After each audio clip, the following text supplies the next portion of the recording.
صلی اللہ تعالی علی حبیبہ محمد وسلم۔ کتاب اللہ کے محبوب صلی اللہ علیہ وآلہ وسلم میں قرآن پاک کے تخلیقی قوانین، سیدنا حضور علیہ الصلوۃ والسلام کے مقام اور سیرت طیبہ کے روحانی پہلو پر حضور حضرت خواجہ شمس الدین عظیمی رحمۃ اللہ علیہ خانوادہ سلسلہ عظیمیہ کے ارشادات کو جمع کیا گیا ہے۔ ان ارشادات پر تفکر سے انسان کے اندر موجود غیب کے عالمین اس طرح روشن ہو جاتے ہیں کہ وہ اپنے اصل مقام اور امانت الہی سے آگاہ ہو جاتا ہے۔ قرآن پاک کی آیات پر غور و فکر اور مشاہدے سے انسانی ذہن اور علم کو وسعت ملتی ہے اور وہ زمان و مکان، ٹائم اینڈ اسپیس کی پابندی سے آزاد ہو جاتا ہے۔ صدیوں پر محیط عالمین کا سفر لمحات میں مکمل ہو جاتا ہے۔ اس شعوری ارتقاء سے انسان کی سکت اتنی بڑھ جاتی ہے کہ وہ اپنی ذات پر محیط، اپنے من میں موجود اور اپنی رگجا سے قریب ہستی اللہ کی صفات کا مشاہدہ کر لیتا ہے۔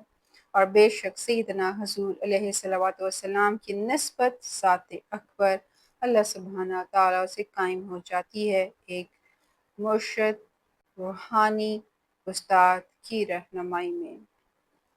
اللہ تعالیٰ اپنے محبوب صلی اللہ علیہ وآلہ وسلم کی رحمت اور نسبت سے ہم سب کو یہ دولت سرمدی نصیب فرمائے، آمین۔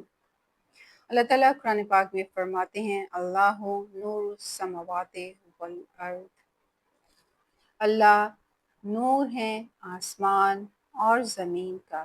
شیخ عظیمی رحمۃ اللہ علیہ فرماتے ہیں کہ کوئی بھی انسان دربار رسالت میں رسول اللہ صلی اللہ علیہ وآلہ وسلم کے حضور اللہ تعالیٰ کا عرفان حاصل کرنے کی درخواست پیش کر سکتا ہے۔ بندے کو ذہنی و قلبی طور پر رسول اللہ صلی اللہ علیہ وآلہ وسلم اور اپنے درمیان امتی ہونے کا رشتہ استوار کر کے نہایت عاجزی و انکساری سے درخواست پیش کرنی چاہیے۔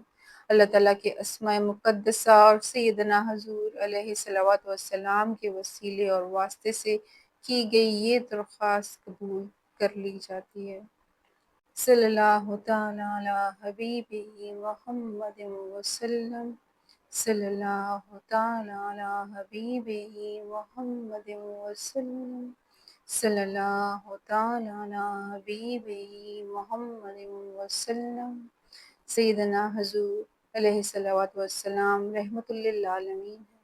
جب کوئی بندہ اس یقین کے ساتھ یہ درخواست پیش کرتا ہے کہ حضور صلی اللہ علیہ وآلہ وسلم کی رحمت پوری کائنات پر محیط ہے اور میں بھی اس کائنات کا ایک ذرہ ہوں، لہٰذا میں بھی اس رحمت سے ضرور مستفیض ہو جاؤں گی، یہ درخواست قبول کر لی جاتی ہے۔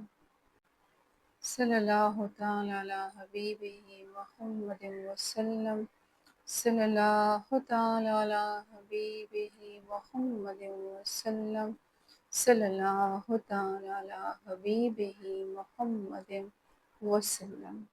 يا حي يا قيوم يا حي يا قيوم يا حي يا قيوم يا حي يا قيوم يا حي يا 12 ربیع الاول کا خوبصورت مہینہ ہے۔ اس مہینے کی نسبت سے ایک خوبصورت شعری الحمدللہ 2022 میں ایک کتاب میں نے پڑھی اللہ کے محبوب محمد صلی اللہ علیہ وآلہ وسلم۔ اس کتاب کی ریڈنگ کے دوران ایک روٹین سیٹ ہو گئی تھی۔ صبح فجر کی نماز کے بعد میں تقریباً ایک چیپٹر کا ہر روز مطالعہ کرتی تھی، اور اس مطالعے کے دوران بہت قلبی رشتہ، اسٹرانگ رشتہ، بہت اسٹرانگ نسبت پروفٹ محمد صلی اللہ علیہ وآلہ وسلم کے ساتھ پیدا ہوئی۔